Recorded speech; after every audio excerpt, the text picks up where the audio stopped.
realizarlo, no sin antes hacer una especie de una invocación. Como este es un diplomado, posiblemente vaya a formular planteamientos que son discutibles, porque creo que son necesarios. Yo pertenecí al Poder Judicial muchos años y me da un poco de pena ver de que a nivel nacional, porque viajo bastante llevando procesos, tienen enfoques divergentes, enfoques que llaman mucho la atención, y eso debe perfeccionarse poco a poco. Creo que hay puntos que deben merituarse. Yo entiendo perfectamente que en el derecho laboral está muy unido al derecho económico y toda persona tiene una proyección objetiva. Unos tendrán una visión un poco más apegada a los trabajadores, como habrá magistrados que también tienen su apego hacia el empleador. Pero lo que no debería haber es cambios tan abruptos y en tan poco tiempo que la jurisprudencia la paran variando. Siempre dije que para mí era una pena ver que la Corte Suprema siempre se dedica a ratificar y seguir los lineamientos que le da el Tribunal Constitucional, o que hace el Tribunal Constitucional. Yo creo que una Corte Suprema está en una posición superior, incluso en especialidad en laboral, que el Tribunal Constitucional. Lo que pasa es que las estructuras, como se han venido desempeñando estas actividades, hacen que el Tribunal Constitucional le ha sacado ventaja, una ventaja considerable al Poder Judicial. Por razones de difusión, es mucho más fácil llegar a acceder a una ejecutoria del Tribunal Constitucional que a una ejecutoria de la Corte Suprema. Y los jueces, ávidos de conocer cuál es la tendencia actual, lo único que encuentran, obviamente, son las tendencias del Tribunal Constitucional, que pueden ser acertadas como también son desacertadas, porque acá estamos en un plan de crítica de la ley. Y vamos a tratar el primer tema, que está relacionado con la desnaturalización de los contratos de trabajo. Y quisiera hacer simplemente un pequeño llamamiento a la reflexión. Miren, si todos nosotros queremos saber qué cosa es un contrato de trabajo, obviamente que es un acuerdo de voluntades entre el empleador y trabajador, en el cual uno va a desempeñar una actividad, pero subordinado a cambio de una remuneración. Eso creo que todo lo entendemos. Pero comienzo con el primer tema discutible, y lo vemos en el artículo 4. El artículo 4, al cual ya nadie le da importancia, creo que está regulando tres aspectos que deben tenerse en cuenta para efecto de la desnaturalización. Miren, en el primero lo he separado con unas pequeñas llamaditas. Estamos hablando de una prestación de trabajo verbal, es el primer párrafo. O sea, yo tengo un contrato de trabajo, no he firmado ningún contrato, se supone que es indeterminado y no habría problema. Esa es la primera parte donde dice: en toda prestación personal de servicios remunerados y subordinados se presume la existencia de un contrato de trabajo a plazo indeterminado. Eso es lo que todos los jueces lo aplican y se comienzan a omitir el segundo y tercer párrafo. Fíjense, dice: el contrato individual de trabajo puede celebrarse libremente por verbal o escrito, indeterminado o modal a plazo fijo. O sea, el segundo párrafo nos está hablando ya de los contratos modales, los contratos que las partes establecen un comienzo y un fin. Y por último, el tercer párrafo nos habla de los contratos part-time o medio tiempo, ¿no? Ahí dice: también pueden celebrarse por escrito contratos, dice, del régimen de tiempo parcial sin limitación alguna. Y la gran pregunta es: ¿de qué desnaturalizamos nosotros? Me voy a saltear un poco las páginas para que ustedes puedan ver cómo es la redacción del artículo 77 que habla de la desnaturalización. Dice, el título dice así: los contratos de trabajo sujetos a modalidad se consideran como de duración indeterminada, o sea, son los que se desnaturalizan. Es decir, del artículo 4, solamente los contratos modales se desnaturalizan para transformarse en indeterminados. Y nosotros tenemos la costumbre de todo, pedimos desnaturalización de todo, ¿no? Un contrato part-time a medio tiempo, porque a alguien se le ocurre que el trabajador no labora 4 horas sino 5 horas, dice, pido la desnaturalización de ese contrato, se desnaturaliza. Por eso ese es el primer punto que yo quisiera de reflexión que se tenga presente.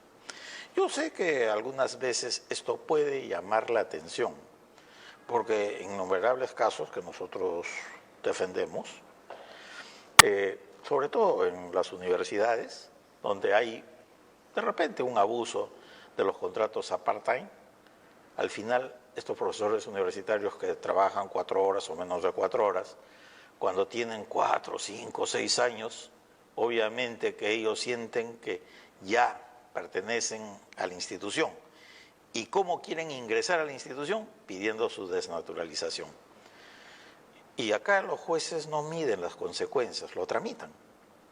Y hay algo que es peligroso. Yo puedo pedir la desnaturalización de un contrato, pero tácitamente todos entienden que la desnaturalización va desde el inicio. Y algunas veces, por ejemplo, les pongo un hipotético caso. Celebro un contrato de inicio de nueva actividad, porque la empresa se ha fundado recién y según la ley me va a decir que yo puedo hacer este tipo de contrato hasta por 3 años. Bueno, se pasó el 4.º año y pide la desnaturalización. Y como que se borra toda la legalidad y comienzan a decir está desnaturalizado desde el comienzo. Y la pregunta es, ¿desde el comienzo se desnaturalizó o desde el momento que se excedió? Y para los jueces, igualito. Siempre es desde el inicio. Y algunas veces cuando dan desde el inicio los reintegros son cuantiosos. Por eso, o sea, hay que tener una mayor precisión de esto. Son puntos que quería un poco tratarlos como iniciales dentro de este concepto de contratación. Muy bien, ahora sí vamos a comenzar en el entendido que vamos a desnaturalizar los contratos modales y hay una primera premisa. Todos nosotros podemos entender fácilmente que los contratos modales deberían ser temporales, ¿no? Si yo te digo voy a celebrar un contrato con una fecha de inicio y una fecha de término, se entiende que es temporal a la actividad que va a desarrollar la persona. Y la propia ley dice, sí, pues eso funciona así, en el artículo 53, excepto, dice, los contratos de temporada, los intermitentes y de temporada, porque por su propia naturaleza pueden ser permanentes. Es decir, dentro de toda la contratación hay excepciones en las cuales uno puede decir, oye, ¿de qué estamos hablando? ¿Cómo se desnaturalizan este tipo de contrato con respecto al plazo? Y veamos lo siguiente. Miren, si ustedes buscan dónde están ubicados los contratos intermitentes y los contratos de temporada, lo encuentran en el último rubro, pues, ¿no?, de obra y servicio, o servicios, contrato de servicio específico, contrato intermitente y de temporada. Ya sabemos que esos dos últimos pueden ser indeterminados, o sea, se pueden pasar de los 5 años que la ley más o menos ha establecido como plazo máximo. Y la gran duda es el contrato específico, porque acá la Corte Suprema tiene dualidad de criterios. Para la Corte Suprema, el contrato específico puede o no puede excederse de los 5 años. Hay ejecutorias que dicen que sí y hay ejecutorias que dicen que no. Y eso es lo que un poco crea la desazón de los abogados, donde un año cae en una sala y te resuelven de una manera, hacen una recomposición el año siguiente, te vuelve a caer el mismo caso y te vuelven a resolver, pero ya en forma contraria. Y no puede ser. Algunas veces son personas, también no solamente es la ley, son personas. Pero solamente a manera de ejemplo les digo, yo he tenido un caso de 5 trabajadores que han interpuesto recurso a casación por 2 causales. En el primero le admiten por la primera causal y le desestiman la segunda. Al segundo hacen exactamente la inversa.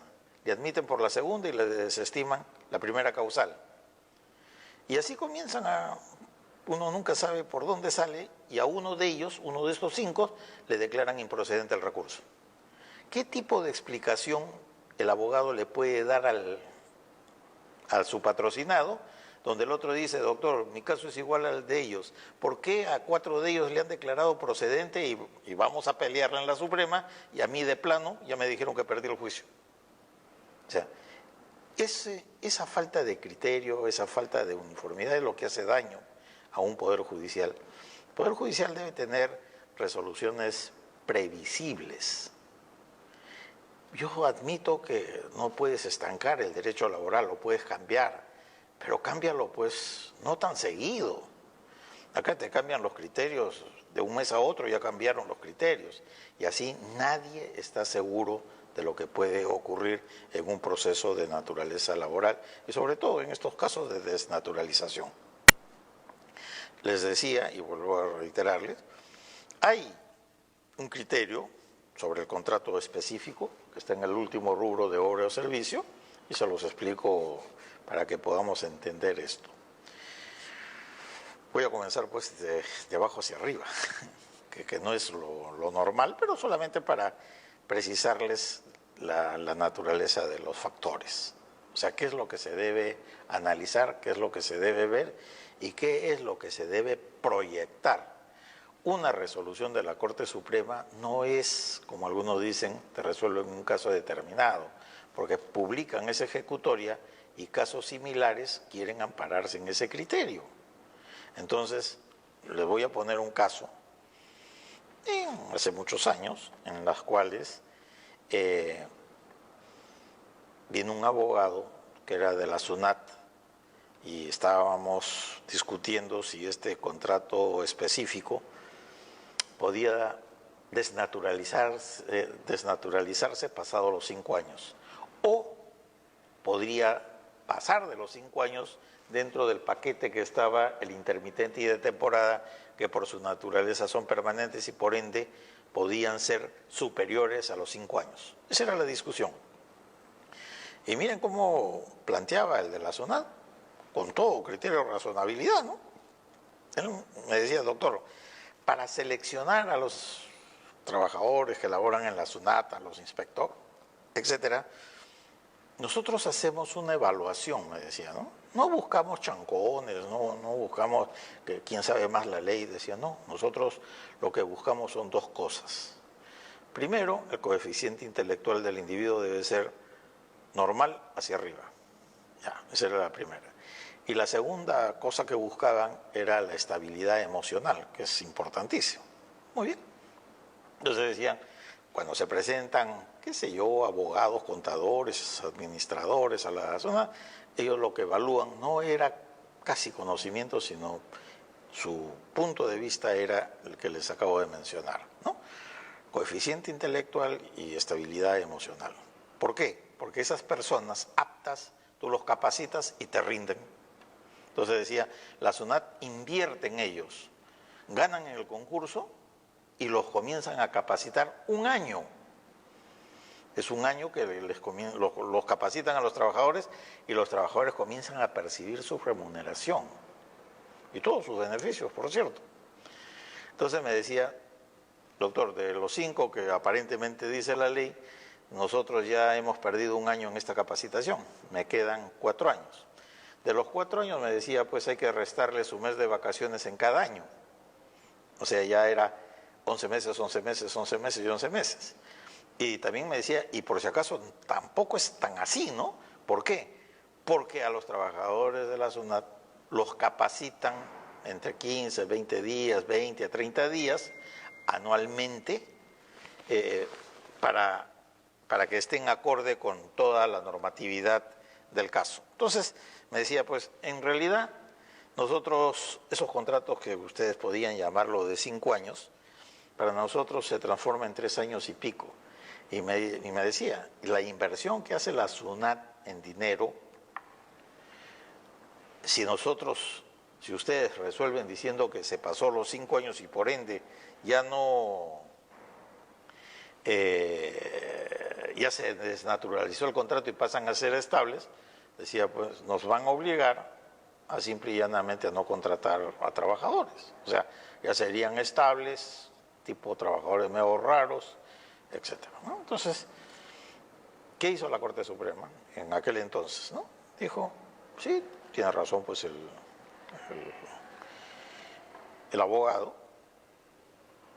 y además hizo una reflexión que hasta ahora es válida, ¿no? ¿Quién es el que viola más la ley en el Perú, las leyes laborales? El propio Estado, pues. El Estado es el que viola las leyes laborales.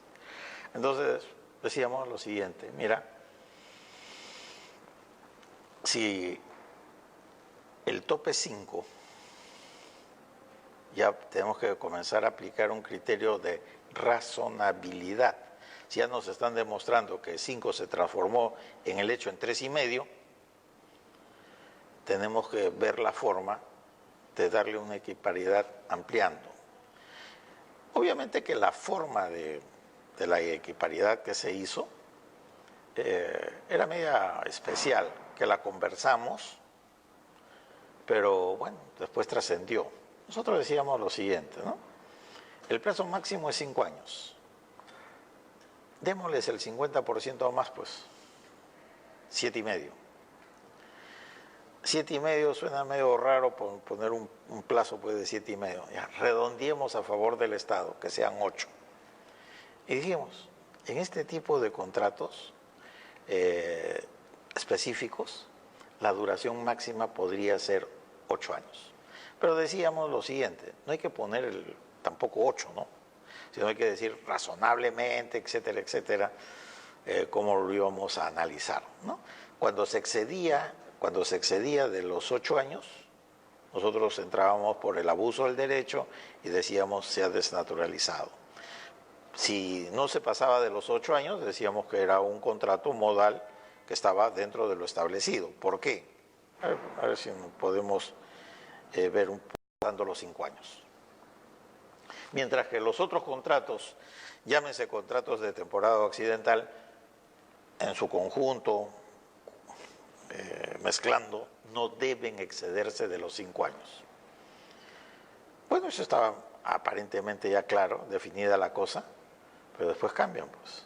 Después he visto que ha salido una ejecutoria que dice, no, los contratos específicos no pueden superar los 5 años. Superó 5 años un día, se desnaturalizó y se acabó el asunto. Entonces, eso va a pensar que tú estás evadiendo, que no sabes y no quieres contestar. Pero esa es nuestra realidad. Y eso es lo triste de todo esto, ¿no? Por eso le decía, solamente en duración de estos contratos específicos, ya, claro. Siempre y cuando se justificara que la obra para la que fue contratado ese trabajador aún no culminada. Ok. Entonces ese criterio me parece razonable.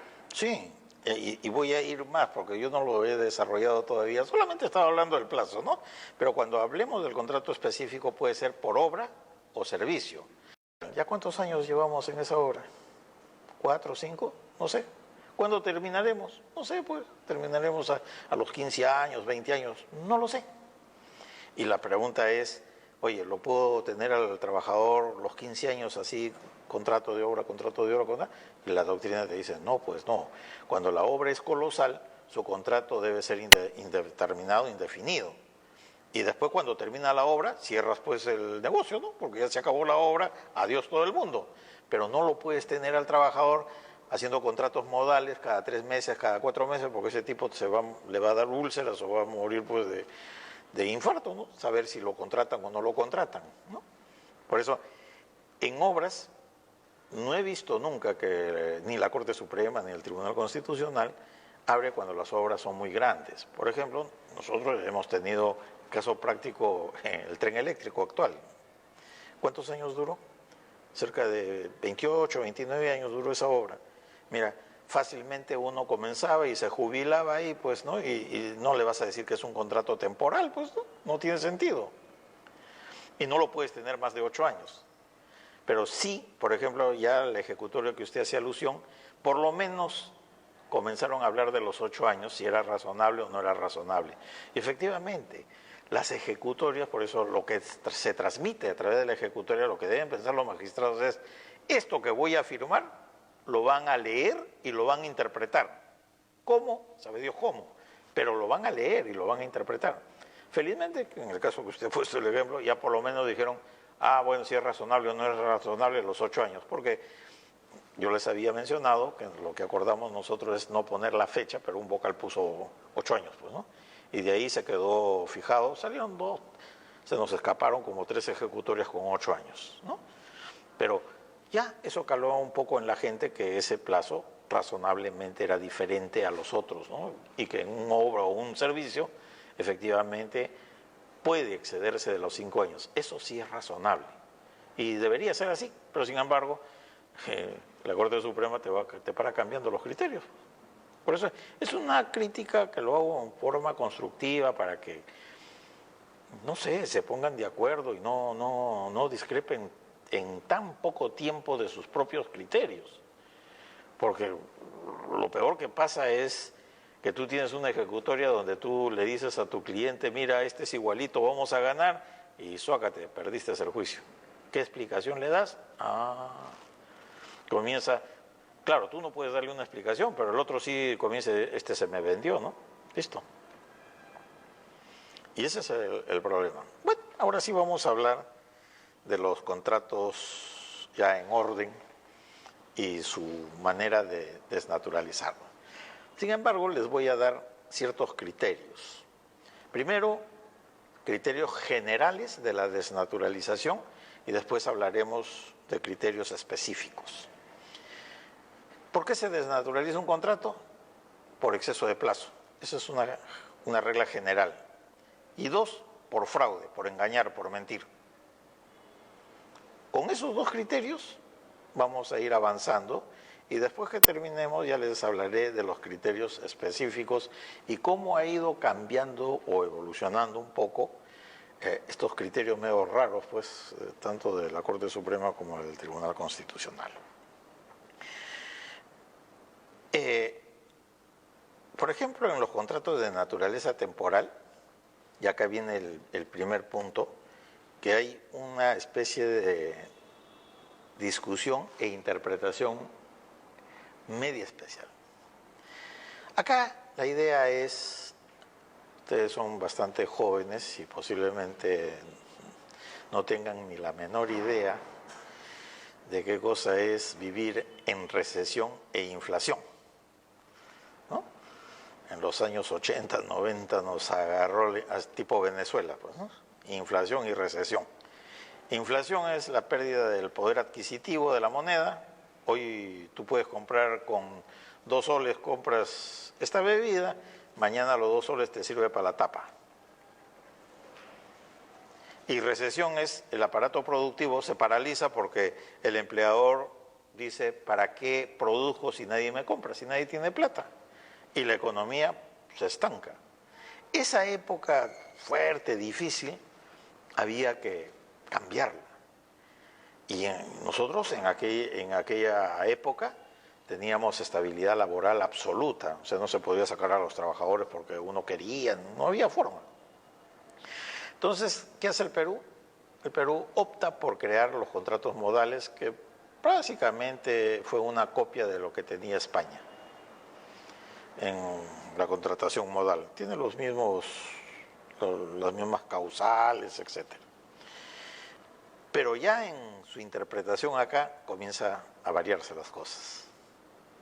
Por ejemplo, te dice inicio de nueva actividad. Claro, si tú salías de una recesión de un problema económico muy grande, el Estado quería reactivar la economía. Y la forma de tratar de reactivar la economía era diciéndoles a los trabajadores, oye, cuando tú ceses te van a dar una plata. Y con esa plata inviértela. Era un mensaje pues más o menos, ¿no? Porque todo el mundo que agarraba plata tenía miedo pues que se te queden los trabajadores, porque tú pasabas a ser el empleador y tú ibas a sufrir lo que tú le hacías sufrir al empleador, ¿no? Entonces, ahí comienza un poco el sistema. Entonces el Estado dice, oye, ¿saben qué? Cuando tú comienzas una actividad, tú no sabes si te va a ir bien o si te va a ir mal. Entonces, te voy a permitir que contrates a todos, si quieres, a todos los trabajadores a través de este contrato de inicio de nueva actividad. Como soy nuevo en el rubro, yo contrato y veré cómo me desenvuelvo en el medio. Por ejemplo,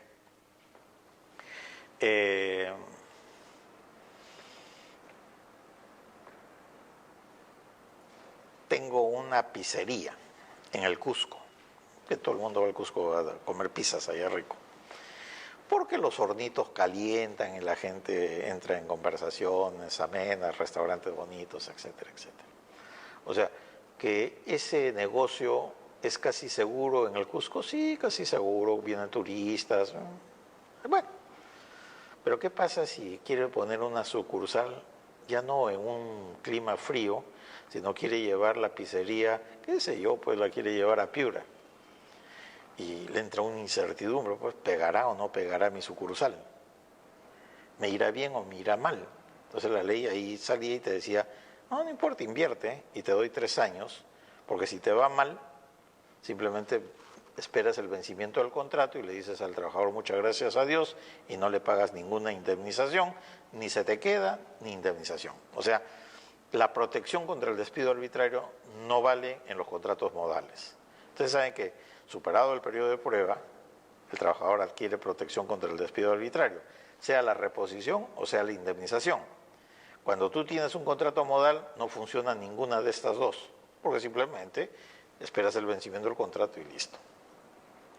Entonces, ya pues, se dijo que era así. Y comenzamos con las causales, ¿no? Te dice, es aquel celebrado entre un empleador y un trabajador, dice, originado por el inicio de una nueva actividad empresarial. Y su duración máxima es de 3 años. Muy bien. Fíjense que esta es la parte medular inicial de este tipo de contratación. Y después, la propia norma te comienza a decir lo siguiente, ¿no? ¿Qué debemos entender por inicio de nueva actividad? Y te dice el inicio de la actividad productiva, lo que acabamos de mencionar, ¿no? Mi riesgo, recién invierto, estoy iniciándome, me estoy arriesgando y me puedo proteger con este contrato. Y también dice, como las posteriores instalaciones o apertura de nuevos establecimientos o mercados. Ahí ya te comienza a abrir el abanico. Te dice, como las posteriores instalaciones o apertura de nuevos establecimientos. O sea, ya pues voy a poner una sucursal. O voy a ampliar mi mercado. Tengo un mercado cautivo, qué sé yo, pues de pizzas, voy a poner anticuchos, pues voy a comenzar a combinar la cosa. Entonces también me dicen, en ese rubro también puedes contrata pues a un maestro anticuchero y a ese lo tienes hasta 3 años. Bueno, y te dice, inicio de nueva actividad, dice en la parte amarillita, que es la que trae el problema de interpretación. En este problema de interpretación está referido a que los contratos, muchas veces las personas tienen un incremento de actividades. Pero la pregunta es, ¿este incremento de actividades lo podrá usar una empresa que tiene ya 50 años en el mercado? ¿O no? Esa es la primera pregunta, ¿no? O sea, ya pues yo tengo un incremento de actividad. Mi rubro era tal y se me presenta pues la posibilidad de incrementar. Pero yo tengo la parte inicial que me dice, sí, pues, incremento de actividad, pero recuerda que estás dentro del contrato de inicio de nueva actividad. Y el contrato de inicio de nueva actividad está casi ligado a empresas que recién comienzan. Entonces la gran pregunta es, oye, pero si yo tengo como 50 años, ¿yo podría hacer un contrato de esta naturaleza con algún trabajador? De una interpretación esquemática no se puede, pero sin embargo, en la gran mayoría de juzgados, qué bacán, pues, ¿no? Sí, sí puedes. El tipo tiene como 100 años la empresa y dice, tengo un incremento y comienza a celebrar este tipo de contrato. Uno le dice, oye, pero no, mira que el rubro es inicio. Ni caso. Comenzó la jurisprudencia a ser ambivalente. Había jueces que decían, no se puede. Otros decían, sí se puede. Parece que ya se pusieron de acuerdo, pero se han puesto de acuerdo en que sí es válido, ¿no? Es decir,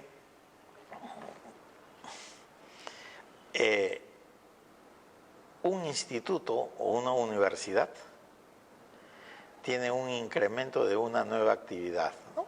Ustedes saben que las carreras algunas veces se desarrollan de acuerdo a la época, ¿no? Por eso dicen, hay carreras clásicas tipo derecho, tipo medicina, etcétera, que ya son carreras antiguas, etcétera, ¿no? Carreras modernas comienzan con cuestiones ya de turismo y hotelería y te enseñan a preparar tragos, etcétera, etcétera, etcétera. Ya, muy bien. Y ahí comienzan las universidades, hay un incremento, por la época los chicos quieren estudiar ciertas cosas. Por ejemplo, los chicos miran y dicen, ven los ejemplos, pues, ¿no? La preparación de la juventud ¿está bien desarrollada o mal desarrollada? Yo, por ejemplo, voy a mis alumnos, les pongo y les digo, ¿qué quiere decir eso? Ni idea tienen. O sea, leen y no saben interpretar, porque tienen una base no sólida, no se instruyeron bien y no pueden hacer eso. Entonces, ¿qué hacen? Terminan su esto y le dice, papá, quiero ser chef. Sí, pues, porque la comida así cualquiera hecha, adereza, etcétera, etcétera. Y el papá, bueno, con tal que no se quede en la calle, paga 5 años a una universidad para que le enseñe a hacer tragos y comida. Y algunos, de verdad, ganan más plata que un abogado, que un médico juntos, ¿no? Porque tienes que tener creatividad. Lo que va a distinguir en cualquier tipo de carrera es la persona, es su persistencia y su creatividad. Eso sí, carrera que sea, mientras tenga esas dos cualidades, sí va a tener éxito. Pero la gran mayoría no la tiene, pues. Y la gran mayoría opta por seguir carreras fáciles, lo que no le requiere mucho esfuerzo. Por ejemplo, en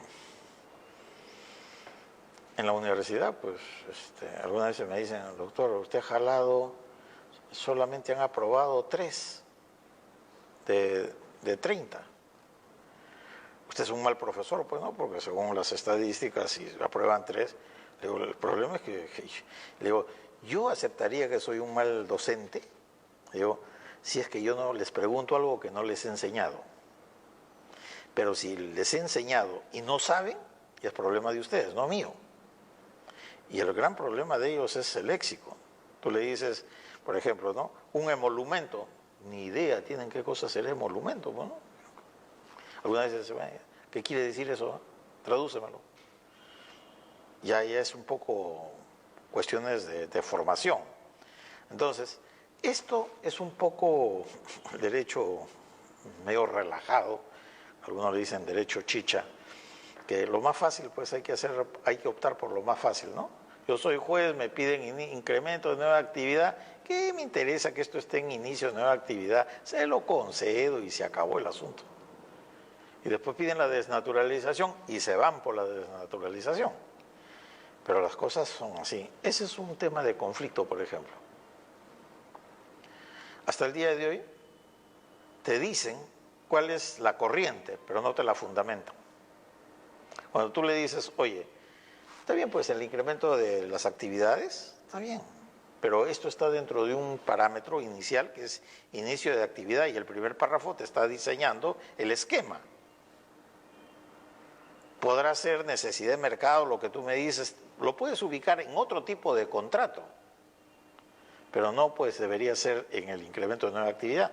Pero ya a todos los juzgados que voy, todos los jueces me dicen que este incremento de actividad no interesa si la empresa tiene 1000 años o tiene 1 año, a todos se los conceden. Y me parece que por ahí no va la cosa, hay que definir bien la cosa. Yo como le digo a los jueces, mire, si ustedes quieren decir una cosa, que estoy equivocado, pero díganla, fundamentenla. Ya les voy a hablar cuando hablemos del despido, que algunas veces frustra, pues, cuando tú le dices al vocal en su cara, oiga, usted se ha equivocado, y le comienzas a dar fundamentos y no te puede contestar. No te contesta, se queda callado, pero a la hora de la sentencia, ¡pum!, pierdes el juicio. Que los juicios deberían ser criterios de razonabilidad. Un juez debería tener paciencia y estudio y convencimiento. O sea, todo el mundo somos humanos y todos nos equivocamos. Pero dime por qué me equivoqué, pero no me digas esto es así porque yo lo digo. Y esas no son razones. Las razones hay que argumentarlas, hay que convencerlas. Por ejemplo, cuando yo le digo, oiga, esto en una interpretación esquemática, le entra por acá, le sale por acá, y a la hora de la sentencia jamás pronuncian la interpretación esquemática. Y eso que tú vas en el juicio, hablas, rehablas, le citas autores de las interpretaciones esquemáticas, ni caso. Y ese es un poco el problema, ¿no? Que algunas veces tú sientes que el juez, el receptor, no está al nivel que debería estar, ¿no? Yo algunas veces me equivoco porque yo pienso que el juez sí sabe el derecho y le hablo directo y rápido. El problema es ese. Algunas veces no fue tan rápido y tan directo que no la agarró. El tipo está en otra onda, en otra frecuencia. Y ese es un poco los problemas que se sufren, pues ya estando en la defensa, ¿no? Entonces, acá recuerden, lo que indica es el incremento de nueva actividad, es yo comienzo, me arriesgo, pongo mi plata, hago un nuevo negocio y tengo 3 años para contratar a las personas que crea por conveniente, porque estoy arriesgándome y la ley me está amparando porque soy nuevo en el rubro.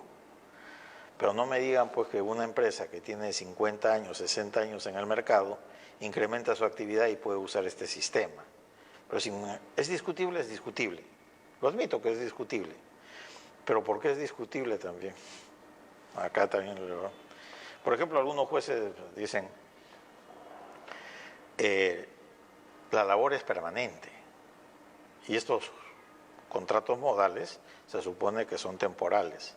La excepción son el intermitente y el de temporada, que por su propia naturaleza pueden ser indeterminados. Muy bien, ya pues, vamos a suponer que esa es la regla. Entonces, un poco que viene ya la reflexión. Por ejemplo, el otro día estaba defendiendo una universidad y habían pedido la desnaturalización de los contratos porque decía, pues señor, desde que yo entré estoy barriendo, sigo barriendo, etcétera, etcétera, etcétera, y me dice, y la labor de barredor lo he hecho durante 4 años, no llega aquí a 5 años, ¿no? Y dice, mi labor es permanente. Pero, oye, está bien pues, pero la idea es más o menos así. ¿Cuál es el objeto, la actividad principal de una universidad? ¿Poner barredores? No, educación. Que el barredor, el de limpieza son actividades complementarias y no lo entienden. Todos me siguen sacando lo mismo, ¿no? No, señor, la labor es permanente. Oye, por Dios, yo le digo, mire, le digo, esas labores de limpieza, de seguridad, le digo, se terciarizan. O sea, bueno, intermitencia, pues, ¿no? La intermitencia. Intermediación. Digo, está permitido por la ley. O sea, toda tu vida tú no vas a estar, pues, teniendo los barredores. Para eso, pues, contratas un service y te evitas de los problemas. Por ejemplo, ¿qué pasa cuando ocurre unos sistemas de robo sistemático? Todos son sospechosos, ¿no es cierto? Y algunas veces la policía se infiltra para tratar de encontrar cuál es el circuito de la sustracción y llegan a la conclusión que no han visto nada. La policía dice, he estado como 4 meses metido ahí y no veo nada. Y presumen, dicen, presumimos que el de seguridad está comprometido, ¿no? O sea, cuando uno sale, el de seguridad viene, te revisa, encuentra el objeto, pero si es el que no ve, eso es lo que presume la policía. Entonces, ¿qué recomiendan? Cambiar de empresa de seguridad. Y algunas veces eso es bueno, como podría ser malo, pero bueno, la idea es que los servicios complementarios no son actividades permanentes de una entidad que tiene un rubro diferente, ¿no? Pero sin embargo, en Arequipa, en Tumbes, en Piura, todos los jueces dicen que esas labores son permanentes. Oiga, Dios mío, nosotros no, la universidad no se dedica a eso, pues, o sea, traten de entender qué cosa es. Para eso le hicieron un contrato temporal. ¿Por qué? Porque la universidad está planeando, o estaba planeando, en un tiempo determinado, contratar service y punto. Y para que entienda el juez le digo, es lo mismo que hace el Poder Judicial. Quien limpia los juzgados es un service, que no tiene nada que ver con el Poder Judicial. Y si hubiese una persona que limpia, ¿van a decir que esa es una labor permanente? No, pues no tiene sentido. Pero sin embargo, eso se da. Muy bien, vamos a ir al segundo contrato. El segundo contrato es de necesidad de mercado. En una economía como la que nosotros manejamos, una economía libre de mercado, la ley de la oferta y la demanda es la que determina todo, pues, ¿no? Entonces, acá lo que se dice es, si se me presenta labores ordinarias que forman parte de la actividad normal de la empresa. Fíjense, acá está diciendo, yo autorizo a que contrates personal temporalmente para que haga actividades que sí son del giro del negocio de la empresa. Por ejemplo,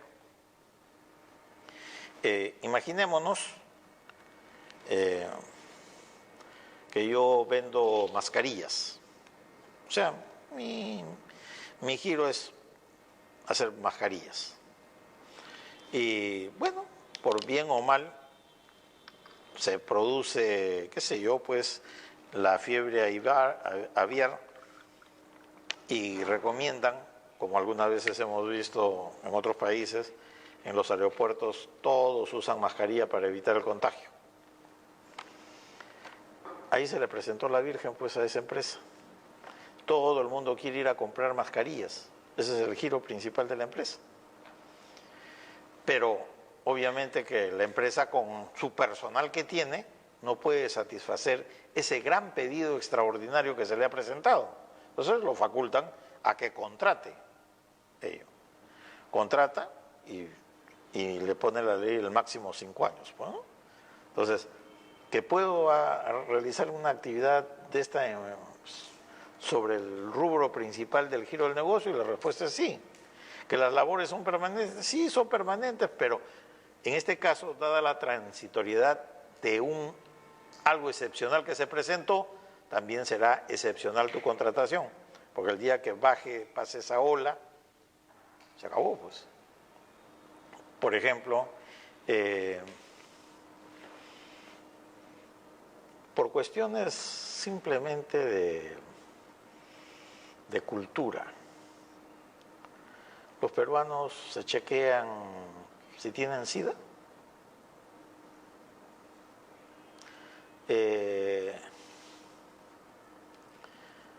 Se chequean si tienen, qué sé yo, pues cualquier otro tipo de enfermedad determinada. Acá el peruano casi no se chequea, pues. No hace. Lo que sí el peruano es bastante hablador, dice, se nos viene el SIDA porque han venido las venezolanas trayendo el SIDA. Ah, listo, ya, se acabó, ¿no? Y hasta dan datos, pues, ¿no? Tal porcentaje de venezolanas tienen el SIDA, etcétera, etcétera, etcétera. Imagínense que ya pues dicen que ya encontraron la cura del SIDA. La empresa que encuentra la pastilla, que es la cura del SIDA, necesitará producir más. Su giro es hacer pastillas, pero le van a venir pedidos de todas partes del mundo y no se va a abastecer. Y si fuese la empresa que sea peruana, podría contratar con este contrato de necesidad de mercado, porque va a haber una oferta que no la pueden desaprovechar. Entonces, acá la idea es esa. Lo que sí te van a decir, y este es los rubros especiales que después lo comentaré de la desnaturalización, es cómo poner el objeto de la contratación, porque ese es otro punto que vamos a ver. Entonces, cuando una universidad tiene olas de incremento de alumnos, ¿será incremento de las actividades que tiene? ¿Será necesidad de mercado? ¿Qué será? Y ahí el abogado tiene que jugar un papel bastante preciso, porque su error va a determinar teóricamente la desnaturalización de ello y obviamente va a tener sus consecuencias. El tercer y último contrato es de reconversión empresarial.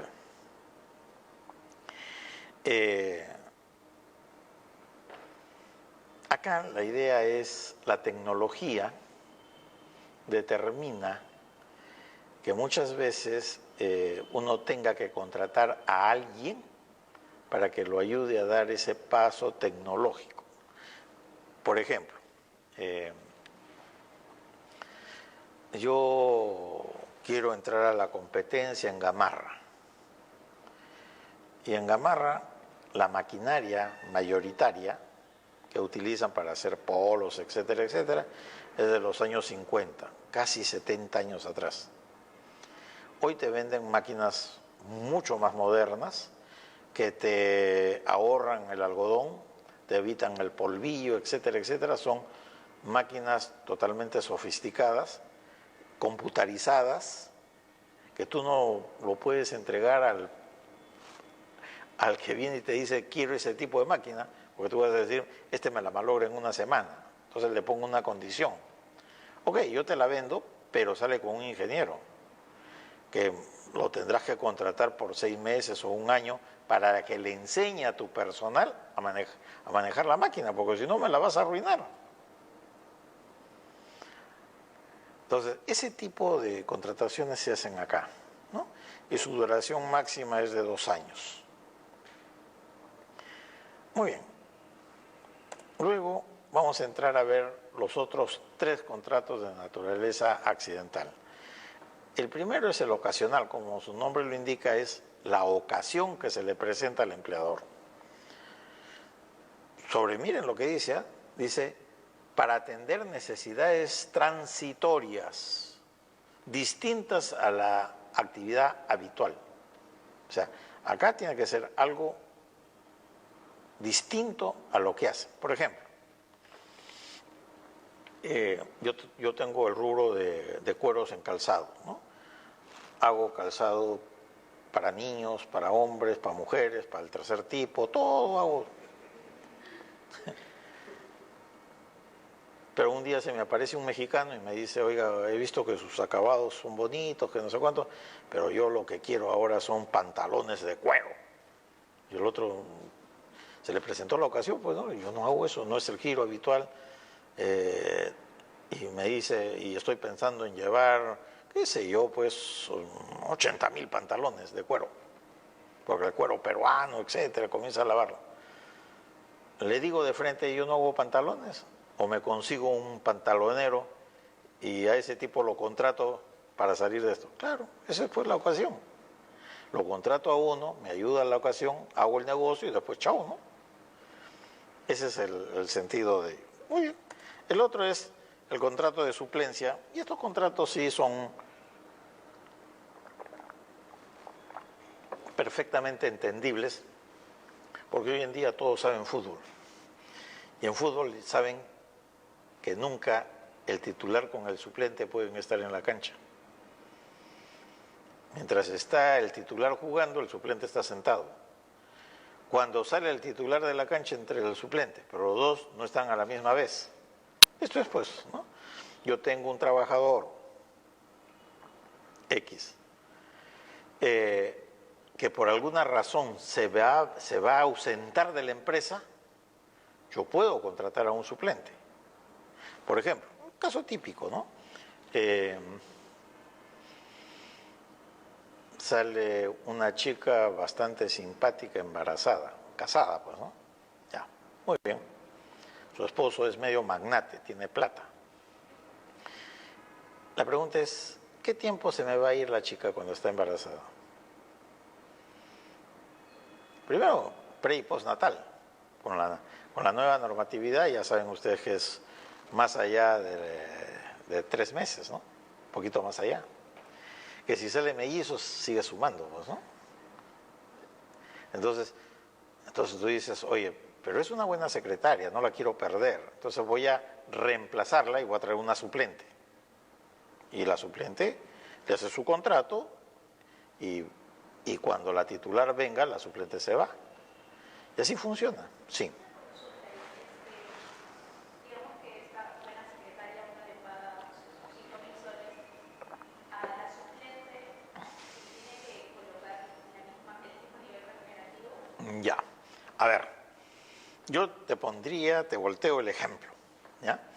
Tú tienes un abogado y como tal tú confías en él, en su capacidad y honestidad, y por eso le pagas bien. Y viene el suplente, que tiene la mitad de experiencia, ¿le pagarías igual?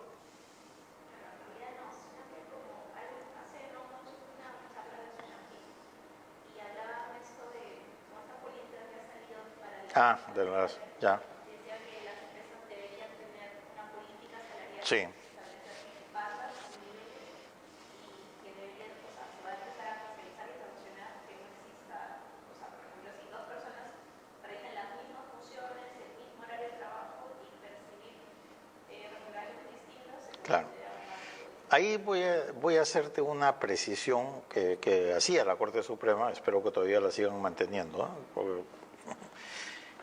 Por ejemplo, hay un convenio internacional, el 101 de la OIT, que te dice trabajos de igual valor, igual remuneración.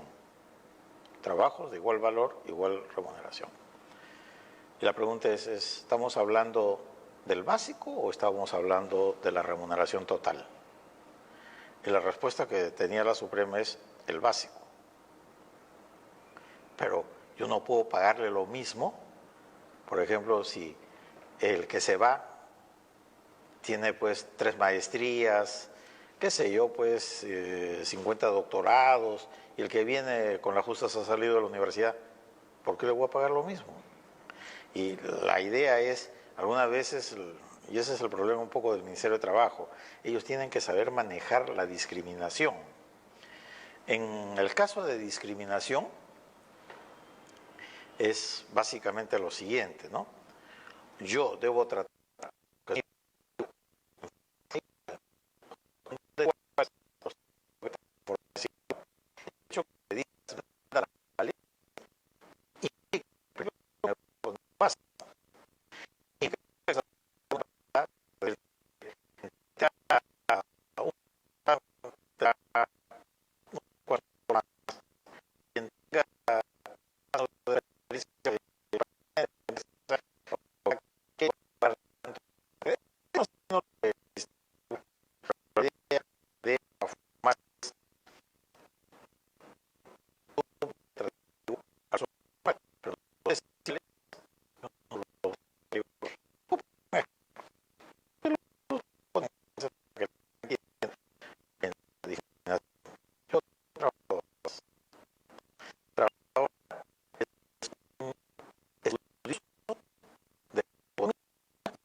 llevando información de la empresa para proyectar el año 2022, ya se quiere adelantar más todavía. El otro, el bueno, el cumplidor, dice, pues bueno, este me lleva ventaja, el empleador lo aprecia porque este tiene un alcance mayor. Por lo menos voy a intentar proyectarme al año 2020, un añito. Y después lo converso con este que tiene experiencia a ver si he proyectado bien o he proyectado mal. Así que también se lleva información para hacer ese tipo de proyecto en esos 5 días. Y el vago también se lleva documentos para ponerse al día. Muy bien. Entonces, a la hora que se están yendo, seguridad los agarra a los tres porque se están llevando documentación no autorizada. ¿Falta grave? Falta grave. Muy bien. Pregunto, y ahí viene esto. Al primero, a los tres los cito, pues, ¿no? Tú entras a las 8 de la mañana al excelente, a las 8:30 entra el bueno y a las 9 de la mañana entra el malo, el vago. ¿Ok?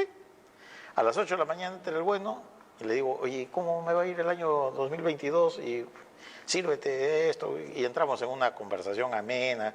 Dice, mira, te he llamado porque me parece, la próxima vez pídeme autorización y punto, ¿no? No pasó nada. Me está ilustrando, etcétera. Y para que no se sienta esto, le digo, sal por la puerta de atrás para que los otros no te vean, ¿no? Porque que nos estamos yendo en buenas migas. Ya, entra el cumplidor, cambio de cara, pues, ¿no? Me pongo todo serio. Oiga, ¿sabe usted que ha incurrido en falta grave, que no sé cuánto, que el directorio me está diciendo que lo vote, que por acá, pero le voy a dar una oportunidad? Y el otro, gracias. Lo convence, pues, y tampoco lo vota, pero lo amenaza, pues le dice, la próxima sí te voto, ya.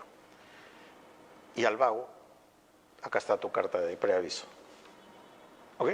Los tres cometieron lo mismo, pero mi actitud ha sido totalmente diferente. ¿Hay discriminación? No hay discriminación, pues, porque ellos no son iguales. Yo debo tratar igual a los que son iguales, pero estos son totalmente desiguales. Entonces tengo que tratarlos en forma desigual. Sino que algunos no lo entienden y dicen, no, pues son trabajadores, los tres les has encontrado, vota a los tres o perdona a los tres. Oye, tampoco es así, ¿no? Por eso le digo, hay que ver qué cosa es los sistemas de discriminación, cómo se dan. Por eso le digo, la regla de oro es, la discriminación es, a los desiguales, trátalos en forma desigual, y a los iguales, trátalos en forma igual. Si rompes esa regla, sí vas a tener problemas. ¿Ok? Ya. Entonces, seguimos con el contrato de suplencia. Acá se dan un caso especial, ¿no? Puede ser que el trabajador que lo tengo en la empresa se va fuera de la empresa. Se va a otro sitio, qué sé yo, gana una maestría, quiere hacer algo y me pide una licencia de 2 años. Yo puedo contratar a una persona para que cubra ese puesto por 2 años, el suplente. Una vez que viene el titular, el suplente se retira. ¿Cuál es el plazo? Dice máximo. Y no dice máximo, sino dice el que resulte necesario según las circunstancias. Yo recuerdo que hace muchos años se nos presentó un caso bastante peculiar. Era de un ingeniero, era de petroquímico, que se había ganado, él había postulado y había ganado una beca en Inglaterra. Y va y le pide licencia a su empleador, le dice, voy a hacer una maestría, dura 2 años, así que deme licencia pues, por 2 años. La empresa no le quería dar, porque le decía, no, oye, pero tú eres acá un individuo fundamental. Y el tipo le dice, oye, si tú crees que yo soy fundamental, espera pues que regrese después de 2 años, voy a ser imprescindible, ya pues, ya que fundamental, ya voy a hacer lo máximo, ¿no? Y no solamente yo voy a hacer lo máximo, tu empresa va a ser la máxima. Así que lo convence y le dan su licencia por 2 años. Ni bien llegó a Inglaterra, el individuo manda bueno, antes mandaban telex, donde dice, ¿saben qué? La universidad no me deja iniciar los estudios porque mi inglés no es el adecuado de Inglaterra, ¿no? Yo hablo un inglés medio tipo Miami, medio inglés masticado con castellano, etcétera, etcétera, así que me han dicho que me actualice mi inglés y eso me han dicho 8 meses. Porque no solamente voy a hablar un inglés correcto, sino que me van a ampliar la terminología para el curso que iba a seguir, ¿no? O sea, nombres propios, etcétera. Entonces, ya no era pues que se iba 2 años, ya era 2 años 8 meses. Cuando ya se vence los 2 años 8 meses, manda otro tele y dice, ¿saben qué? Voy a necesitar de 6 meses más para hacer mi tesis. Porque no es como en el Perú, pues, ¿no? Acá te metes a la biblioteca y ahí al toque haces tu tesis. Ahí hay que levantar trabajo de campo, hacer entrevistas y 1000 cosas. Y proyectar cosas. Muy bien. Entonces, ya no era pues 2 años, ya era 3 años y pico. Ya cuando está en 3 años, mando otro tele, señor, que he ganado el doctoral. Bueno, el asunto es que el tipo se apareció a los 7 años. Entonces, ya pues vino. Entonces, la empresa, el suplente le dice, oye, muchas gracias, pero ya vino el titular. Y el otro dice, oye, ¿cuál muchas gracias? Yo estoy 7 años acá. Si la ley habla de 5, en general, ¿no? Y entrábamos a la discusión si era 5 o era 7, porque el texto dice, el plazo es el que resulte necesario. Ahí la Corte Suprema dijo, este tipo de contrato, sea temporal y accidental, no deben pasar de 5 años. La excepción es en obra y servicio. Y eso quedó así graficado. En cambio, el Tribunal Constitucional, aparentemente, por lo que he podido leer de sus ejecutorias, para ellos todos no deben pasar de 5 años. Que no resulta razonable en los casos de obra o servicios, sí, pues tendrán que pensarlo. Porque, vuelvo a repetir, una resolución no es que resuelva un caso determinado, sino impacta a la sociedad, y la sociedad ya tiene que saber cómo va a ser su comportamiento. ¿Yo por qué les hablo esto de los plazos? Porque ahí viene la desnaturalización por el exceso de plazo. ¿Ok? Ya. También se da la suplencia, no necesariamente el trabajador tiene que irse de la empresa, ocupa un cargo superior dentro de la empresa. Por ejemplo, el tipo de jefe y se muere un gerente, interinamente va a ocupar esa gerencia, porque conoce el rubro. Mientras en la empresa deciden qué hacer con esa gerencia. Entonces, la empresa dice, bueno, esto lo vamos a decidir dentro de 6 meses. Contrato al suplente 6 meses. Pues. Y una vez que defina, si por ejemplo, el jefe se desempeñó bien como gerente, posiblemente lo nombre como gerente, y este suplente que fue, lo dejaré en el cargo pues si es que rindió. Si más bien no cubre las expectativas el jefe cuando se desempeñaba como gerente, lo van a bajar a su puesto original y ahí sí el suplente tendrá que irse. Esas son las reglas de esto. Bueno, el contrato de emergencia, y acá también tenemos una peculiaridad, en la ley anterior el contrato de emergencia no podía durar más de 1 año. Es cuando se te presenta un caso fortuito de fuerza mayor y miren lo que dice, cuál es su duración. Te dice, su duración debe coincidir con la duración de la emergencia. Y eso da miedo, pues, ¿no? Aquí en el Perú, ¿cuánto dura una emergencia? Pisco está en emergencia desde el terremoto, ¿ya cuántos años llevamos? Todo el norte del Perú, después del niño, la niña, etcétera, etcétera, etcétera, siguen en emergencia. ¿Cuánto va a demorar? Y eso es aterrador, pues, ¿no? Entonces, no obstante que la ley anterior decía 1 año, ahora te abre la posibilidad de irte hasta 5 años. Con lógica o sin lógica, alguien te va a fundamentar que el tope sería 5 años. Pero bueno, ahí estamos. Después viene ya la obra y servicio, que es la parte que les indicaba.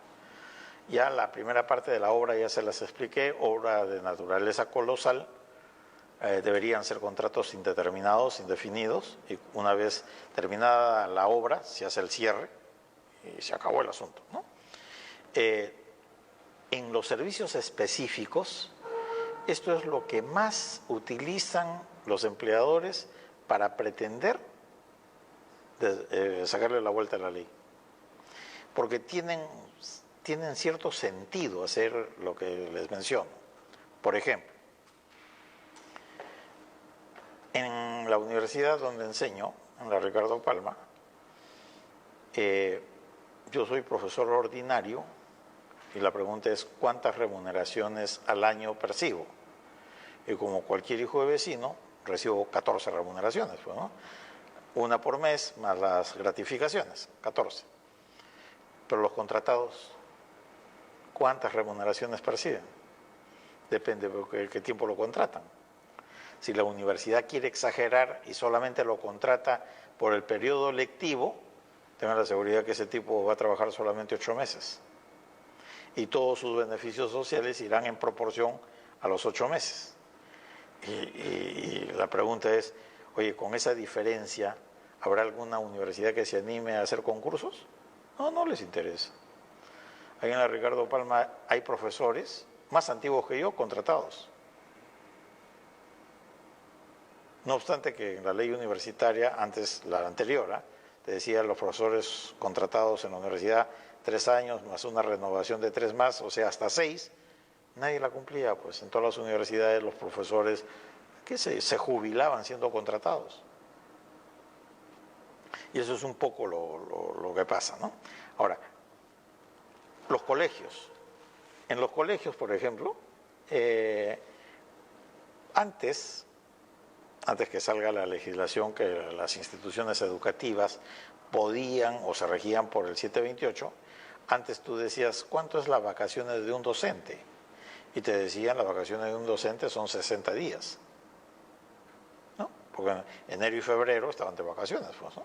Ya. Entonces, ¿qué hacían las empresas? Hasta el día de hoy hay empresas que contratan profesores de marzo a diciembre. Y ni siquiera todo diciembre, hasta el 15 de diciembre, hasta el 10 de diciembre. Y les pagan en proporción a ese tiempo. Después lo blanquean y no le quieren dar vacaciones, no le quieren dar derechos, etcétera, etcétera, etcétera, ¿no? Que después se discutirá si eso es abuso del derecho o no, ya ese es otro problema. Pero bueno, acá la idea es, en este tipo de contratos se pueden celebrar, sea por hora o por servicio, pero la clave es, el servicio tiene que ser específico. Si yo te contrato, te tengo que decir, oye, por ejemplo, tú vas a reemplazar, te contrato como profesor para que dictes tal curso de tal periodo porque, qué sé yo, pues fulano se murió, necesito sacar a concurso, lo que sea. Pero te digo qué cosa. Yo he visto contratos de servicios que no son específicos, pues. Te contrato como profesor, así a secas. Y resulta que el tipo le dan jornadas de 40 horas y a los nombrados le dan 10, 12 horas. ¿Por qué? Porque las universidades ganan mucho más explotando a estas personas que pagando lo que debería corresponder. Pero bueno, se da esa posibilidad de hacer este tipo de contratación. Y ya para culminar un poco el asunto, los contratos intermitentes, intermitencias por momentos se da, por momentos no se da, ¿no? Hay actividades que son intermitentes, ¿no? Que por su naturaleza pueden ser permanentes, pero alguien decide su intermitencia.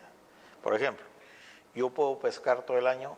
Sí, claro, yo puedo pescar todo el año. No, puedo, de hacerlo puedo, pero ahí viene el Instituto del Mar, etcétera, etcétera, y me dice, hay vedas, pues, deja que crezcan los pescados, y me comienzan a limitar, y obviamente que mi actividad me la vuelven intermitente. Y yo necesito trabajadores que también laboren al ritmo de la intermitencia. Y ese es este tipo de contrato, ¿no? Pero ya saben que por su propia naturaleza esto podrían ser de labores permanentes, ¿no? El de temporada es igual. Las temporadas, las cuestiones climáticas,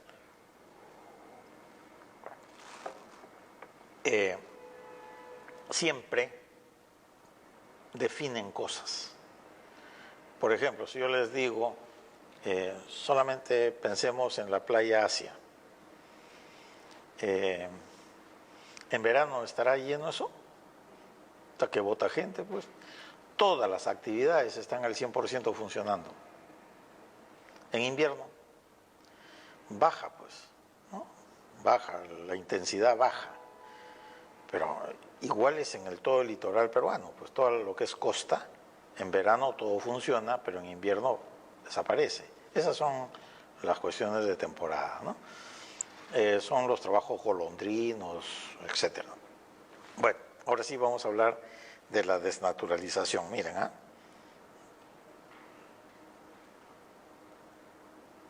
Después hablamos de este contrato. Ya.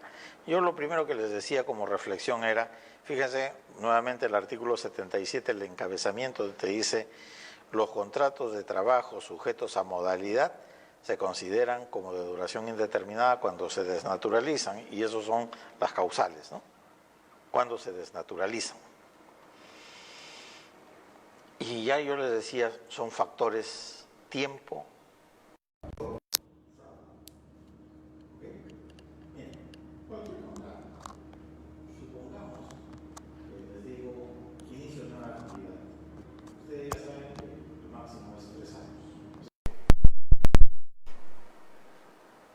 ¿Cómo puedo desnaturalizarlo por tiempo? Yo agarro y le digo, te contrato por 6 meses de inicio de nueva actividad. Y trabaja los 6 meses y después sigue trabajando ya sin contrato. ¿Ahí se desnaturalizó? Sí, pues porque ya se excedió del contrato específico que tenía. También puede ser que soy escrupulosamente puntual y le voy renovando y renovando, pero alguien me dice, pues, oye, el máximo es 5 años y yo le creo, y no obstante que la ley me dice 3. ¿Se pasa de los 3, se desnaturalizó? Sí, se desnaturalizó. O sea, los plazos pueden darse de cualquier factor que exceda, se pasa. El otro es el fraude, el engaño, la mentira. Yo le decía, inicio nueva actividad. Yo digo, señor, acabo de poner una sucursal, ¿no? Acá, por ejemplo, he puesto una pizzería en la punta. Ya. Y otro me dice, oye, pero si la sucursal lo tenía, la pizzería quedaba a la espalda antes. Se ha mudado, ¿no? Y me está diciendo que es inicio de nueva actividad. ¿Yo estoy con ánimo de engañar? Sí. ¿Me lo demuestran, me lo prueban? Sí. ¿Me sancionan? Sí. Se desnaturaliza el contrato. Y todos los contratos que ustedes se imaginen es plazo y fraude, plazo y fraude. Por ejemplo, yo le digo, he contratado a la doctora para que reemplace, contrato de suplencia, a Keiko Fujimori. ¿Hay fraude o no hay fraude? Claro que sí, porque dice que nunca ha trabajado, ¿no? O sea, el papel todo aguanta, ¿sí? En el papel yo puedo poner el nombre de Juan Pérez, o sea, por primera vez la veo a la doctora y le hago un contrato de reemplazo, de suplencia. Y yo me invento el nombre, pues, de la persona que va, porque a ella le interesa trabajar. Que le pongan que va a reemplazar a Perico Los Palotes o Juan Pérez, para ella es igual, va a trabajar. ¿Y qué pasa si yo me he inventado ese nombre? Fraude, fraude, engaño, engaño.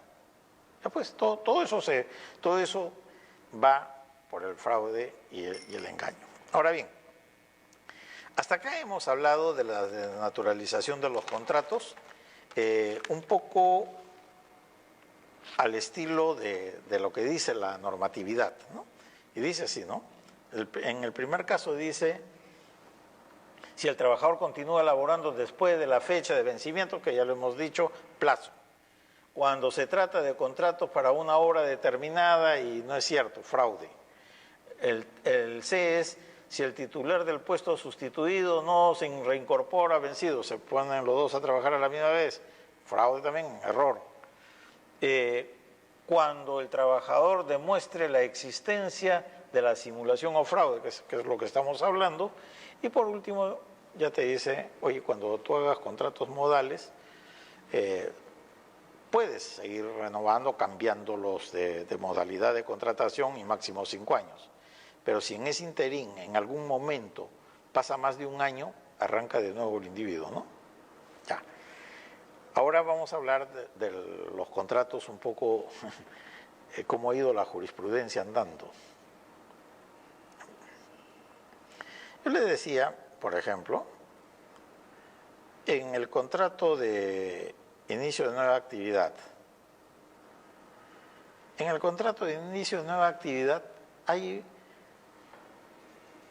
la regla genérica es que los contratos modales son temporales. Esa es la regla genérica. Excepto la necesidad de mercado, que directamente lo dice que es para labor permanente y estable, pero sabe que hay un plazo. Bueno, pero el resto, todos son temporales. Pero hay ejecutorias de la Corte Suprema y también del Tribunal Constitucional que te dice, en inicio de nueva actividad se puede dar labores permanentes. O sea, puedo llamarlo a un individuo para que realice una labor permanente. Ya no temporal, sino permanente. Dentro de esto, pero si lo saco a los 3 años, ahí viene el problema de la desnaturalización. Y ahí venía lo que yo les explicaba de las universidades, ¿no? Que los jueces, que ya les he dicho, Arequipa, Piura y Tumbes, por ejemplo, para ellos las labores de limpieza son labores permanentes y punto, se acabó en las universidades. Oiga, tiene que ver con el giro, eso está totalmente ligado con el giro del negocio. Por ejemplo, si yo me dedico a prestar servicios de limpieza, obviamente que es una labor permanente, pues, ¿no? Pero si mi giro es otro, no, pues no, ahí no va. Esa separación de conceptos es lo que a los jueces les cuesta realizarlo. Entonces, no solamente en el contrato de necesidad de mercado, como lo ven, que yo contrato a una persona para que realice labores propias del giro del negocio de la empresa, labores que son labores permanentes, pero la ley me lo permite, la ley lo está diciendo directamente. La jurisprudencia en inicio de nueva actividad lo ha agregado. Para bien, para mal, lo ha agregado. Ahora, ¿por qué lo ha agregado? Ya uno comienza a decir, lo agregó ¿se acuerdan que les dije en el inicio de nueva actividad había una discusión sobre el incremento de las actividades? El punto medular de acá. Si yo incremento eso y digo de que puedo hacer labores permanentes, prácticamente le estoy dando una mano al empleador, pues, directamente. Y algunas veces hay que estar analizando para ver si eso es justo o no es justo, si es correcto o no. Muy bien. Luego la jurisprudencia fue un poco cambiando y te dice, y acá nos salteamos un poquito, y te dice, ¿se puede desnaturalizar los contratos de locación de servicios? Ya, con la premisa del artículo 77, aparentemente no, porque ahí dice que solamente son para contratos modales y la locación de servicios no es un contrato modal. Entonces, tú podrías decir, sí, pues, pero una locación de servicios, si hay labor personal remunerado y subordinado, estamos hablando de un contrato de trabajo. Pero como firmaba unos contratitos de locación de servicios, ¿a qué se asemeja? ¿A un contrato modal? ¿A un contrato indeterminado? ¿A qué se asemeja, no? Ahí, por ejemplo, nunca se han puesto a discutir ello, porque nadie ha hecho lo que les estoy manifestando, ¿no?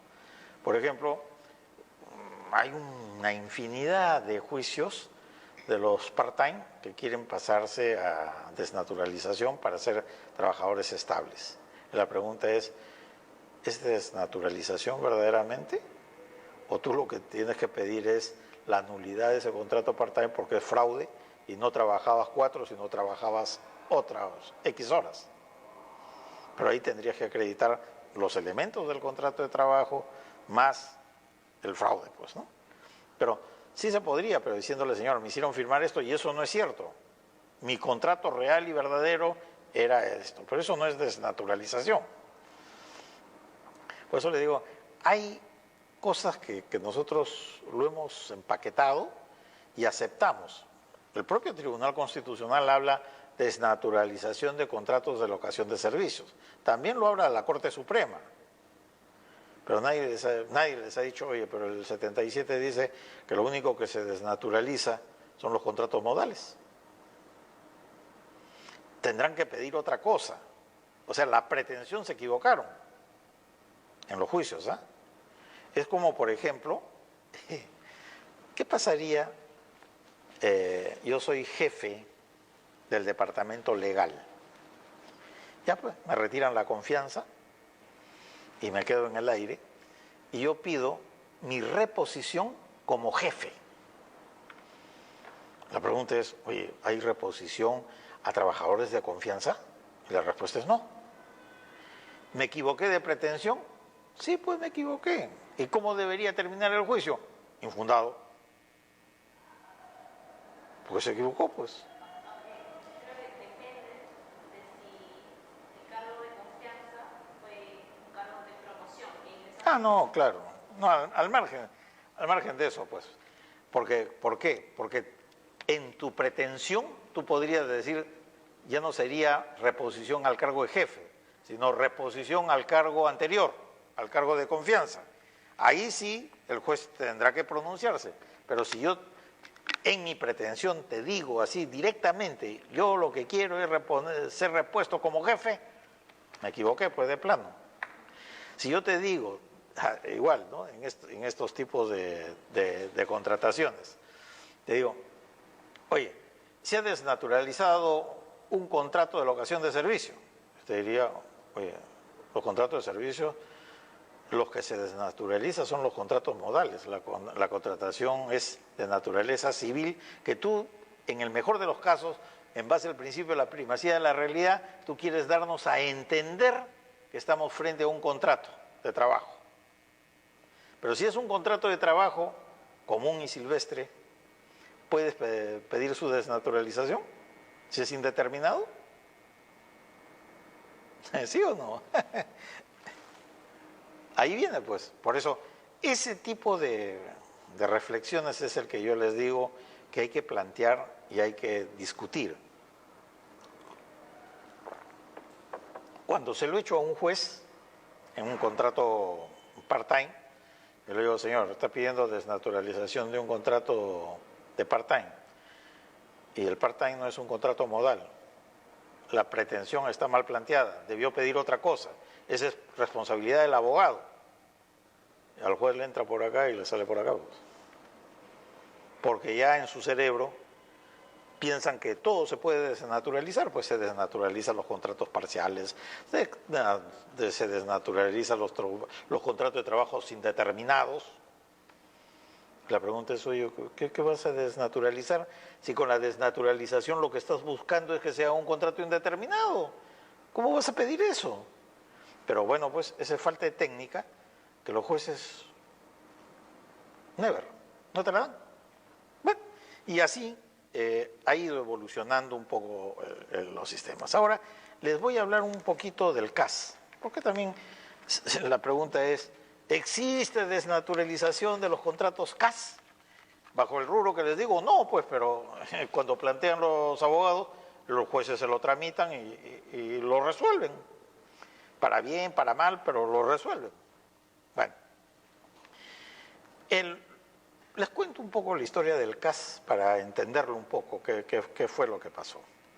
Y para que también veamos cómo en otros países se respeta a la minoría congresal. En ese entonces yo estaba en funciones, íbamos a firmar el Tratado de Libre Comercio con Estados Unidos. Estaban en plenas negociaciones y Estados Unidos hizo una observación directa. Dijo, con ustedes no firmo, porque ustedes explotan a sus trabajadores, los tienen en sistemas medios esclavizados, que eran los sistemas de locación de servicios, ¿no?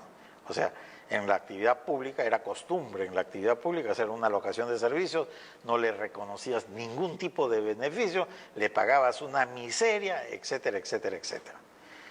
Entonces dijo, mientras ustedes no solucionen ese problema, Estados Unidos no les va a aceptar.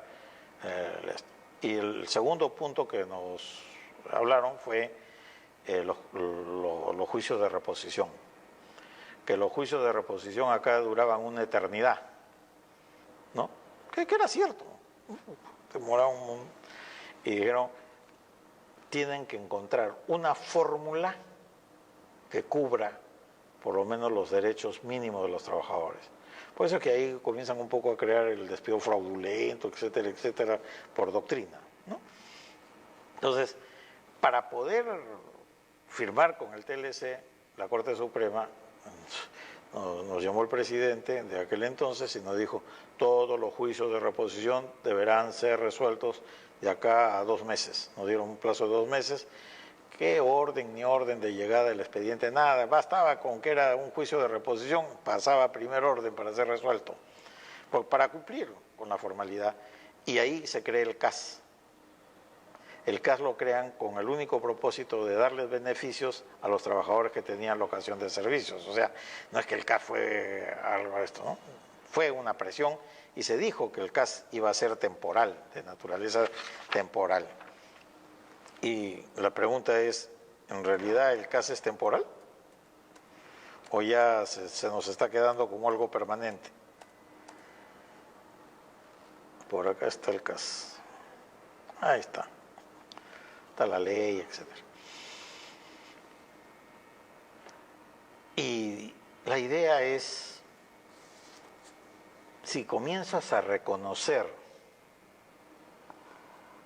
el CAS como una contratación y había que definir el individuo en el CAS, ¿estaba en el 728 o estaba en el 276? Esa era toda la discusión.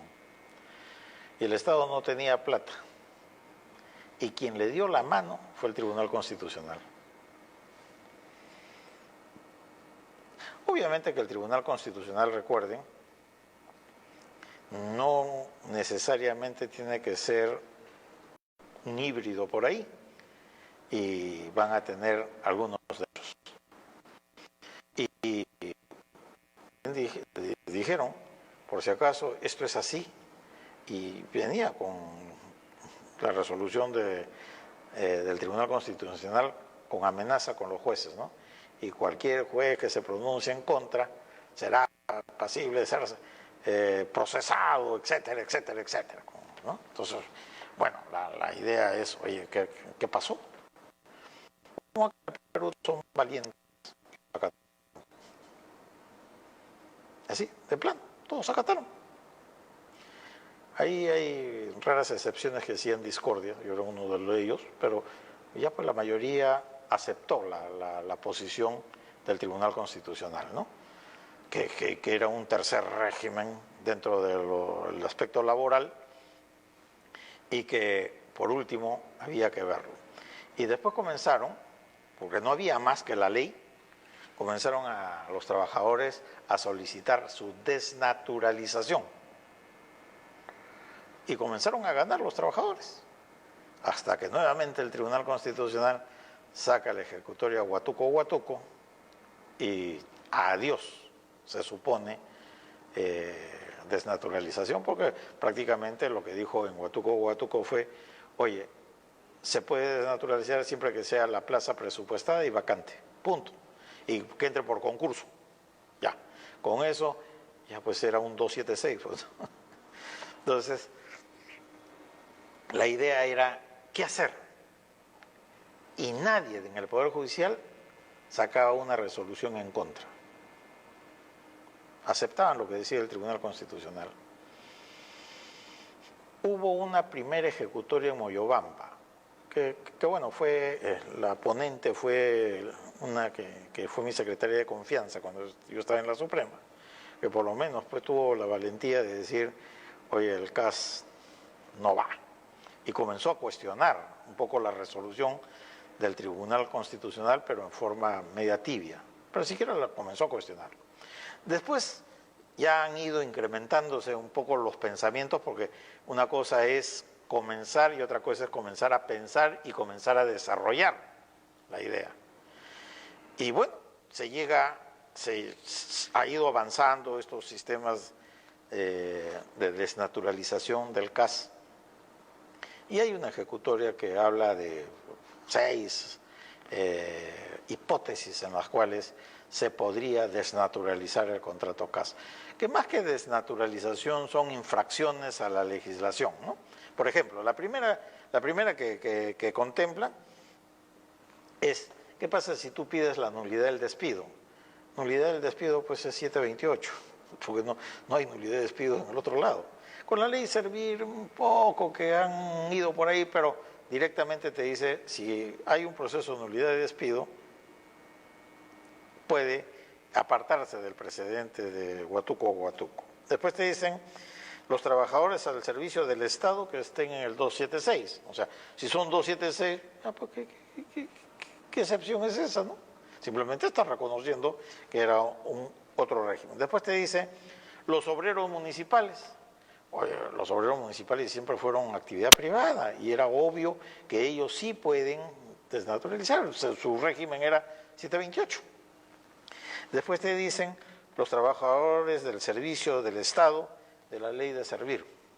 Y ahí comienzan con la excepción con los diplomáticos, la ley universitaria, los profesionales de la salud, la reforma magisterial, etcétera, etcétera, etcétera. Esas son las excepciones. Pero hasta el día de hoy se sigue manteniendo más o menos el criterio de Huatuco o Huatuco. Solamente te dice, se puede desnaturalizar por estas causales, pero esas causales son más infracciones de ley que desnaturalizaciones, ¿no? Muy bien. No sé si quieren hacer alguna pregunta relacionada. Sí, doctora.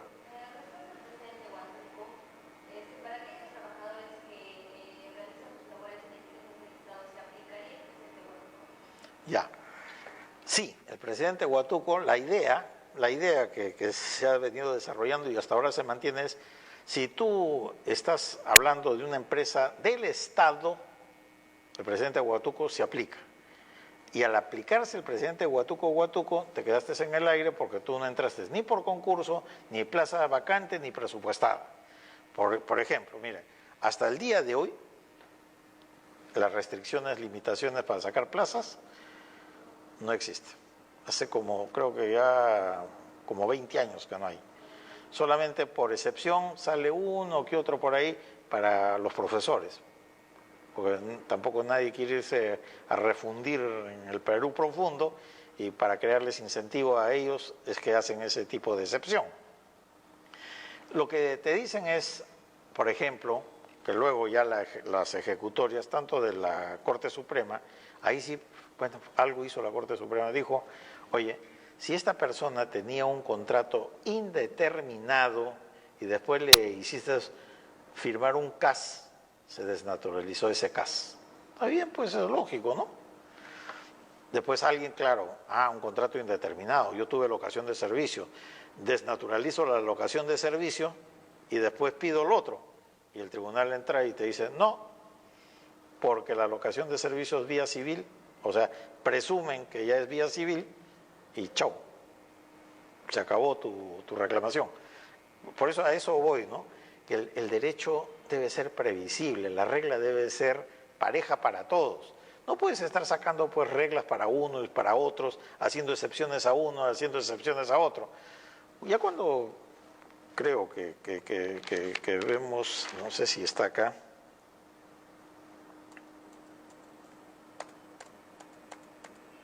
creo que sí, acá, en los precedentes de acá. La pregunta es, el propio Tribunal Constitucional saca su regla del Huatuco. Y no sé, pues, con este caso de esta buena mujer, rompen su propio criterio. A la semana, primero te dicen, esto es así, y después, pum, te la rompen. Y te lo rompen por una persona. Y así no es el derecho, pues. El derecho es para todos, no es para personas. Supongo que tiene atributos esa mujer, ¿no? Pero no, pues así no debe funcionar el derecho.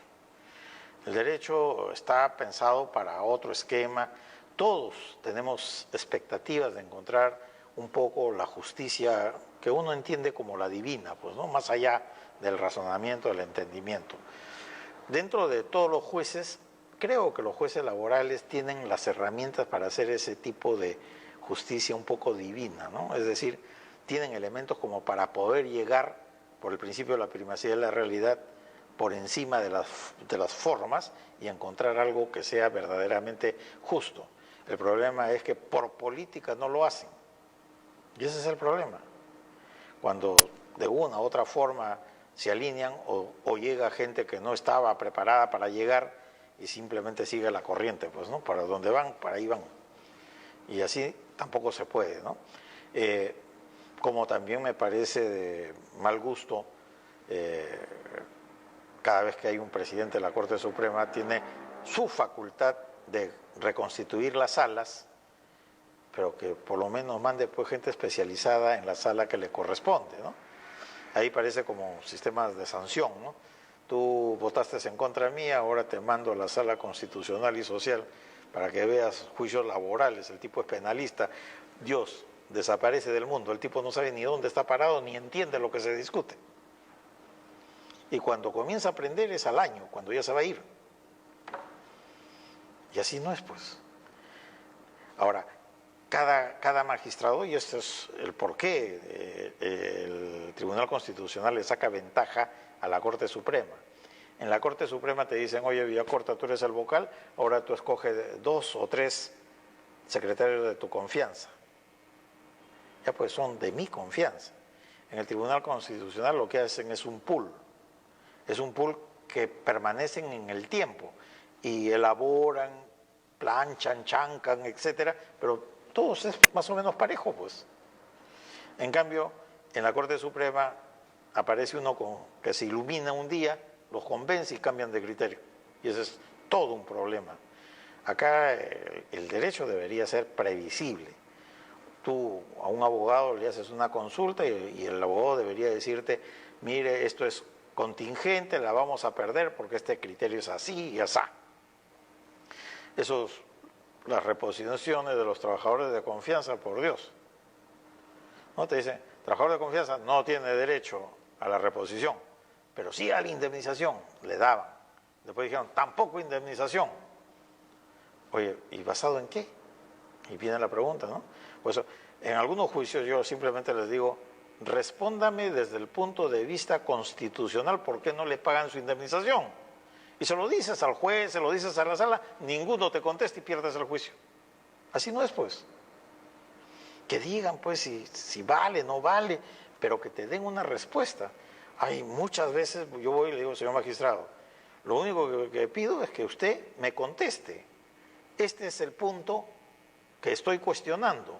Dígame para bien, para mal, pero dígamelo, contésteme. Lo peor es, resuelven y no me tocan el punto, y tú no sabes por qué perdiste.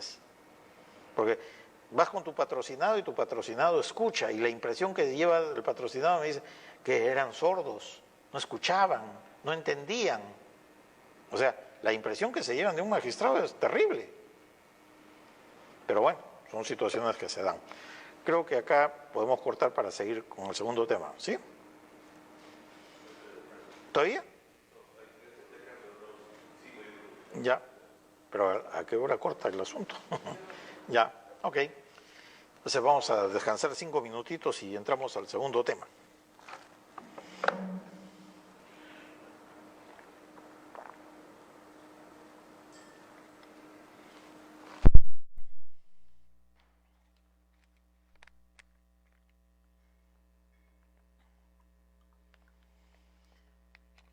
Esta paralización de 5 minutitos es más por ustedes que por mí, ¿eh?